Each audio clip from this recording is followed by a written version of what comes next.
Welcome to the Climate Diplomacy Podcast, a podcast from the Berlin-based Think and Do tank Adelphi, bringing you the latest insights and debates in international climate diplomacy and security. We are your hosts, Raquel Monayer. And I'm Alexandra Steinkraus. In this series, you will hear from experts and practitioners offering their take on climate foreign policy, climate-related impacts to security, and promoting peace and resilience in a changing climate. For more information, please visit climate-diplomacy.org or follow @ClimateDiplo on Twitter. A warm welcome to our listeners. Thank you for tuning in. In today's podcast, we're going to be discussing youth engagement, regional cooperation, and climate justice in the Caribbean and small island developing states with Christianne Zakour, an advocate for environmental governance and climate justice from Trinidad and Tobago. Welcome, Christianne. Thanks, Alex. So let's maybe start today's podcast by setting the scene a little bit. So we'll specifically talk about the Caribbean as well, but let's start maybe a little bit broader. The small island developing states are a group of small island countries that share similar sustainable development challenges. Can you start us off by giving an overview of some of these key challenges and how climate change compounds some of these vulnerabilities? Okay, so small island developing states are, as the name implies, they are small, they're islands, and they're developing states. So because of the status, they can be physically isolated. For example, Hawaii, as well as many of the Pacific Islands, they're very far from other nations. Because they're small islands, they will have a low resource base, which includes land. So you'll have competition for land, you'll have competition for water resources. You can also have arguments over keeping land forested instead of making it into something usable in the immediate short term. They usually have fragile marine and terrestrial ecosystems. You'll often see things like coral reefs and fields of seagrass around small islands. And due to all of these factors, a small population size as well, some countries, some small islands will have populations that are comparable to a medium-sized United States town, for example, 600,000 people. It's very small. And this makes us very vulnerable to exogenous shocks. You see problems with economies of scale. We can't benefit from cost advantages because we don't have a wide base of resources. Small domestic markets. Local producers will usually try to target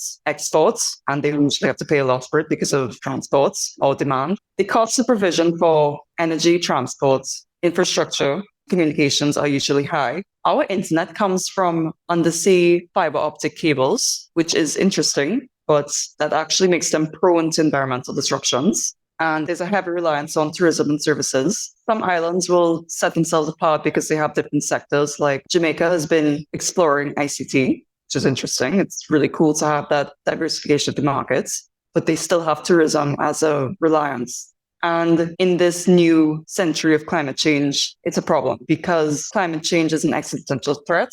It's cross-cutting. It's not just going to affect the environment, it affects our economy and our society as well. And indeed, our personal human security, I guess. I think the best way to illustrate the climate crisis on small and developing states is to look at the effect of the pandemic, where countries shut down entirely. We had no money coming out. People were trapped in their homes. They couldn't go out and make money for themselves and improve the economy. And we can very easily extend the impact of the pandemic to think about the climate crisis in the next 50 years. So you've mentioned a lot of different countries that are definitely not in the same regional focus, which of course is part of SIDS. And also when you talk about this kind of isolated nature, a lot of these island countries, I want to touch on regional cooperation a little bit. So to start off with a little bit of background, maybe states that part of SIDS are grouped into 3 geographic regions. So you have 1, the Caribbean, 2, the Pacific, and then 3 is Africa, Indian Ocean, Mediterranean, and South China Sea. And there's also regional cooperation bodies like the Caribbean Community, Pacific Island Forum, Indian Ocean Commission, as well as the Alliance of Small Island States. How does regional cooperation work amongst these different groups? Is there a lot of knowledge sharing that's happening? And how are these exchanges facilitated if that does happen? I will say that I have personally not seen much interregional collaboration. Interesting. Which is a shame because we're so similar. when I went to COP27, I met Pacific people and I realized that except for things like languages and our dress, we're very similar. But even though we don't have much, I wouldn't say mechanisms, really much happening in terms of the interregional collaboration, I have seen still some form of knowledge sharing. For example, last year in the Commission on the Status of Women, there was a high-level event that was organized to showcase women from the Caribbean and the Pacific who are championing climate finance and the Ocean Climate Nexus. There is some knowledge sharing, just not in the official capacity. I want to give some props to AOSIS, the Alliance of Small Island States, which is more of an intergovernmental organization comprising representatives from governments, and their fellowship will also train young people from these islands how to negotiate.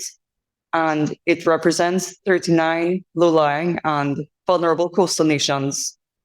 And it's meant to consolidate voices to become one, to give power, basically. There's power in numbers.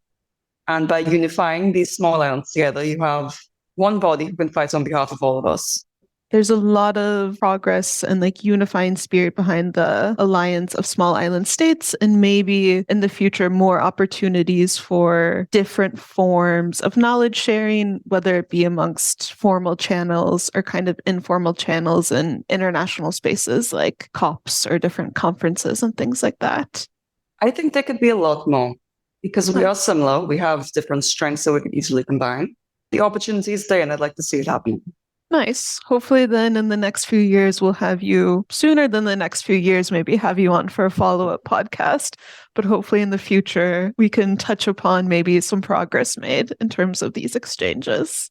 So I also want to talk a little bit about your work as a project officer with the Caribbean Philanthropic Alliance. And one of the Alliance's core goals is to harness financial and other resources to accelerate the achievement of the SDGs by 2030, coming up very soon. And I was reading that one of the core projects is the Caribbean Tree Planting Project. Maybe you could speak a little bit about how the project is important in terms of not only climate protection, but also for creating momentum for collective action. So the Caribbean Tree Planting Project is our flagship project. It was launched in 2020, and the aim was to plant 1 million trees across the Caribbean by World Environment Day 2021. And we met that goal just 3 weeks late. And it's a huge number to think about, 1 million trees that we planted in 1 year. Congrats. That's very impressive. Thank you. This number is, of course, not consistent across the islands. Haiti was actually the country that planted the most. They planted 500,000. This was in partnership with farmers, which goes to show you can't do everything by yourself. You have to partner with the people who know what they're doing. The project has since been extended, and we just want to keep it going with that momentum. We're now close to 2 million trees at this point. And the reason why we're doing this is not specifically just to sequester carbon, because trees are great. They offer us a lot in terms of the ecosystem services, but they cannot sequester that huge amount of carbon that we're putting out into the atmosphere, because there's just not enough land space in the world to do that. So the Caribbean Tree Planting Project focuses on the different benefits that trees offer us besides just carbon sequestration. Things like food security. We put a lot of emphasis on using native forests and food trees. We use a lot of breadfruit, for example, which if you haven't had it, it's delicious. We also focus on supporting community resilience. We train people. We invite people to join us on our tree plantings. We educate young people and teach them to become ambassadors. The project demonstrates the ability to mobilize community-based action. It's very important for resilience, that you can give people that sense of empowerment that they can lift themselves out of this situation. And we have a lot of proof from different islands how the Caribbean Tree Planting Project has benefited them in some way, usually financial. For example, one of our partners is an organization called Trees That Feed in Haiti. They have a lot of work done in Haiti, but they operate across the Caribbean. And they deal with mostly breadfruits. Trees That Feed has provided a lot of young women and old women in Haiti with machinery and with training to take breadfruit and turn it into breadfruit flour. And they've begun putting out Haitian cookie that's made with breadfruit flour. I can't remember the name right now, but I really want to try it. That sounds amazing. Yeah, if you find out the name, share it so we can spread the knowledge. This was especially relevant when Haiti had an earthquake 2 or 3 years ago. It's very important for them to be able to use that resource to start the resilience from the inside out. So One of the reasons I was so looking forward to having you on is to talk about youth engagement, which I think is a topic that actually the podcast hasn't really covered since it was first started. And you recently, correct me if I'm wrong, but you recently served a term on the steering committee of the UNEP Major Group of Children and Youth, right? Yes, I did. Okay. Cool. And so that's an independent and self-organized youth constituency for UNEP. How has this group been able to steer environmental policy and governance within UNEP? And I would also be interested to know how this work on this kind of level differs from some of the Caribbean-specific and more local groups that you've been involved with. So to give you a wider picture, the United Nations has something called a major group system. You'll have major group of women, major group of farmers, major group of NGOs. And within that, you have the major group of children and youth. And within that, you have groups like Yumbo. There's one that looks at desertification. I think there's about 9 or 10 different constituencies within that UN major group of children and youth. And one of them is a constituency to UNEP. And all of us, we generally have the same goal, which is to empower young people and give them that space to campaign towards the United Nations. Within the UNEP MGCY, it's specifically to UNEP. And I have to say we started in 2019 because originally it was called TUNZA previously. When it was TUNZA, it was actually organized by UNEP, but now it's completely independent and self-organized. We invite young people to be a part of the constituency, and they are given opportunities like taking part in negotiations like the Committee of Permanent Representatives, open-ended working groups. We recently sent 2 young people to Thailand to work on a specific open-ended working group. There's a huge contingency of young people who have attended the United Nations Environment Assembly, which is the highest environmental negotiation event in the world, the biggest. And in fact, every time that youth is mentioned in the outcomes, we celebrate. We take a screenshot, we share it in our WhatsApp groups, and everybody starts to cheer and clap and send emojis. It's really a wonderful thing to see young people come together in this kind of way. It's especially valuable because for the most part, everything is virtual. And I joined in the beginning of 2020, just before the pandemic, and everybody was online anyway. So it wasn't out of the ordinary to have this completely virtual constituency, with the exception of some in-person events that people organize in their countries or they go to conferences and forums. The main campaigning that we do towards UNEP is within their negotiations, but we also have some isolated opportunities here and there for young people to do things like be authors for their jury reports. These things aren't scheduled, of course. You'd have to be in a constituency and on the mailing list to be aware of them.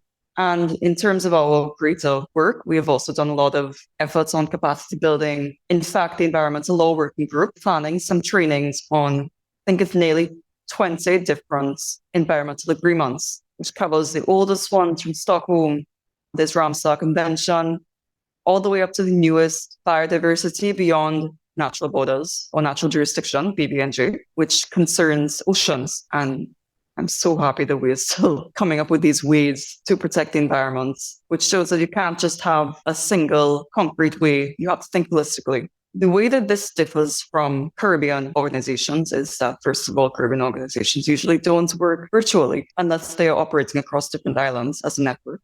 Fair. I guess with small states, then it really enables you, like with that local community, to be able to actually meet in person when it's safe to do so on a regular basis. It's so much nicer. Yeah, a little bit of coffee, a little bit of cake, and getting down to business. I have a colleague who actually does that. She has an initiative called Carry Initiatives, and she organizes community meetups every month for people to come and have refreshments and talk about environmental issues in Trinidad and Tobago. Amazing. Webinars don't do that. It's true. Like running to get a coffee before your meeting and joining a webinar, and then in the background having your email, having different notifications on your screen. That's amazing when you can meet in person, and actually like very energizing to do it that way when possible. I don't think I finished the question. No, I didn't. I think I interrupted you. I like our little tangents. Yeah, little tangents are fun. We're real people having a real conversation. So to bring it back to the question, organizations in the Caribbean tend to operate in person a lot more than virtual, with the exception of the networks of people working across different islands. I'd like to give some recognition to the Caribbean Philanthropic Alliance as well for carrying out 2 sessions of a Caribbean Tree Planting Week. The one that happened last year took place in October, entirely virtual with the exception of a final day, which was filmed in a studio but broadcast live. We had hundreds of people attending, over 50 speakers, and it was really quite successful. In the Caribbean as well, there's a focus on grassroots solution working from the ground up within our communities. And you don't tend to see much negotiations or campaigning happening at the multilateral level. It's usually within the communities or towards local governments. So when talking about youth involvement and empowerment, I also just want to highlight its necessity for youth to be involved. And I think a lot of youth get involved because they don't really have the privilege to ignore the ongoing situation.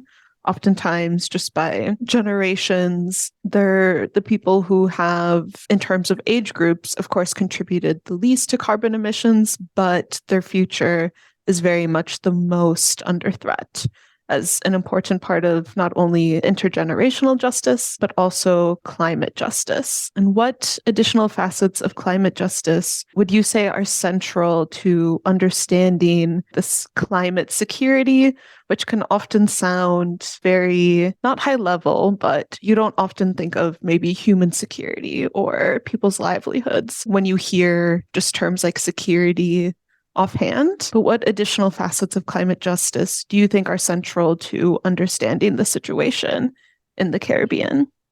Climate justice is fundamentally built on a foundation of equity, ethics, and human rights. And of course, it's meant to look at justice for historical emissions and current emissions and who takes responsibility, who pays for the effects of climate change. So we can think about justice, climate justice, and we can break it down. So there's procedural justice, who's at the table. You tend to see this reference a lot when youth come into the picture. We actually use the terminology, who is at the table. Distributional justice, so the distribution of responsibilities, capacities, costs and benefits of climate action. I would personally relate this to the UNEP CCC common but differentiated responsibilities, in the sense that we all have to work together, but not everybody is going to have that same kind of responsibility. There's recognition justice, recognizing and taking action to address structural constraints. Corrective justice, providing remedies for past injustices. You can easily think about this like climate finance, which could be a way to remedy the past, but also to show unity. And intergenerational, young people, hi, which is recognizing rights to pollute and leaving options that will allow future generations to adapt.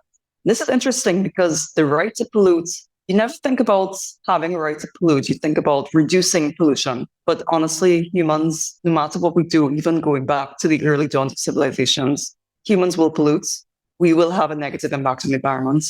We can tell that there was a civilization because of the waste that they left behind, midden heaps, for example. So climate justice is quite a diverse field. It's not just a flat word. It's very vibrant. It has a lot of facets to it. I don't really want to pick and choose because it's all important. Fair enough. I think we should take all of it.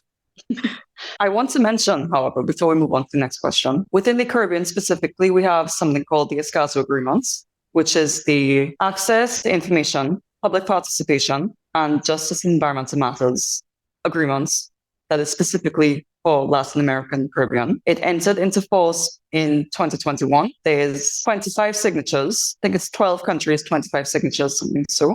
And on that, we have 10 Caribbean countries who have signed to recognize this agreement, which is great. But it does not include my country. We have not signed it. We have not. Trinidad and Tobago is not on there yet. Oh, no. To this day, we still have a lot of advocacy with getting the outside countries to sign on and exceed the agreements. It's going to take a lot of work, but I think it's really important for conservation, for environment, and overall for climate justice. Definitely. And before I let you go, we are going to come back to the topic of climate justice. But I have one question that's a little bit outside the flow of our conversation, but I always really like asking different guests, especially when they're more involved with grassroots movements and grassroots organizations. So one call that we often hear in kind of this climate security community is the need for more and better data on climate risks, which is something that is costly but can also have important impacts like informing early warning systems and subsequently then early action. Does this ring true to your experience, wanting this need for more and better data? Or do you think that this call can sometimes miss the mark a little bit on the urgency of the need to take action like now and act on the data that we do have? I think that these two are not mutually exclusive. I think that we can focus on both at the same time. I'll put out a rallying call for young people to go into STEM. We need more STEM people. But if I had to pick one, I'd say that I think we do need more data. I say this as a scientist or a science background, but I think that we have more than enough to go on right now. If the IPCC reports any indication, we know what's going to happen. We know the risks that will happen in the future and what will happen if we don't take decisive action now. And if you need more of an indication, small islands are the canary in the coal mine. We know the effects that are happening right now at 1.1 or 1.2 degrees of warming. You can just imagine that what will happen at 1.5, much less 2.4, how catastrophic that's going to be. At COP27, the Pakistan pavilion, this was something like a few weeks or a few months after the huge floods that Pakistan had that led to hundreds of thousands. I think it was millions of people displaced, thousands dead, including children. And Pakistan decorated their pavilion with a very somber quotes. It said, what happens in Pakistan won't stay in Pakistan. It's horrible. We know that these effects are happening now to developing countries. And sooner or later, we're all going to feel it, including the developed countries who are further from the equator, because climate is changing. And coming back to the original points, I think we need to act on what we have right now to make that decisive action to prevent those potential risks from happening. Because what is happening now, I don't want other people to experience. It's absolutely horrible that a single overnight storm could lead to you losing your homes. You could lose family members, lose your pets. I have 8 cats, and what would happen in a hurricane? And I have 8 cats to corral. What if I lose one of them or I lose all of them? And I don't want other people to know that kind of anxiety or that grief from losing something that you've invested so much in. Overnight, people lose their entire homes. It's not just a material thing. It makes you really vulnerable to lose everything. Yeah. I think that's a point, just speaking a little bit to the global nature of climate change in general. I think using missing data as an excuse, I think it's a really bad excuse. As scientists, we should be able to extrapolate from data gaps. It's a very important skill to have. And I can extrapolate that things are going to get worse. But I think it's also important to look at two sides of the issue. And for listeners who want a different perspective, the Stockholm International Peacebuilding Research Institute, I think that's the name, SIPRI, they recently put out a publication called 5 Urgent Questions on Ecological Security. And in that, they acknowledged that missing data could lead to incorrect policies. They're not tailored fully. It's a really good read. I would encourage people to read it. But it has not convinced me otherwise. I think that we need to act now. Yeah, I think you make a good point that although we can always use more and better data, especially going forward in the longer term, but right now the science is very clear. We know the impacts of climate change. We can especially see how communities on the front lines have been impacted, and it doesn't stop there. So this brings us to the last question of the podcast today, and a little bit behind the scenes. We have already had this conversation once before, but audio technology was not on our side, which actually brings us to the point of quite a timely kind of update in terms of climate justice. Just happened last week. So I'm very happy to an extent, thanks for your time again, but to be able to pose this question and talk about this in our conversation. So just at the end of last week, at the very end of March, the General Assembly adopted a consensus resolution requesting an advisory opinion from the International Court of Justice on the obligations of states in respect of climate change. And this has been seen, you can see all across every kind of social media site, different op-eds, posts across Twitter, LinkedIn, everything, that this is really being hailed as a huge milestone in a decades-long struggle for climate justice. So I guess this is relatively new It just happened last week, a few days before we're recording this podcast. There's been so much celebration across different groups, and it's very visible on things like social media. Do you also share in the celebration, and what do you think that this resolution could mean in the next handful of years ahead? I think that it is absolutely going to pave the way for climate justice. We've seen the ICJ's inputs on the environment already. For example, cases on Costa Rica versus Nicaragua. Australia took Japan to court for whaling, and a few others. But as far as I know, I'm not an expert on international environmental law. We have not seen a case that is going to decisively place responsibility on states for their role in climate change. It's, of course, something that people have advocated for decades now, but this is going to be the first time that we will see it as a decisive court ruling. And I greatly welcome it, and I anxiously await to see what the trial is going to say at the end of this month. Yeah, I guess by the time that this podcast is being released, there will be a lot more information about exactly what ICJ's ruling is and what their advisory opinion states. So I think this is a very good stay tuned. It's a very good sign going forward that a topic like climate justice and the obligations of states themselves is being discussed on this level. And hopefully this is a topic that we get to exchange a lot more about and also hear from you and maybe some environmental law experts as well. It's been really insightful discussing shared challenges faced by small island developing states, opportunities for cooperation, measures being taken in the Caribbean to achieve the Sustainable Development Goals, climate justice, and of course, this new and hopeful development moving forward.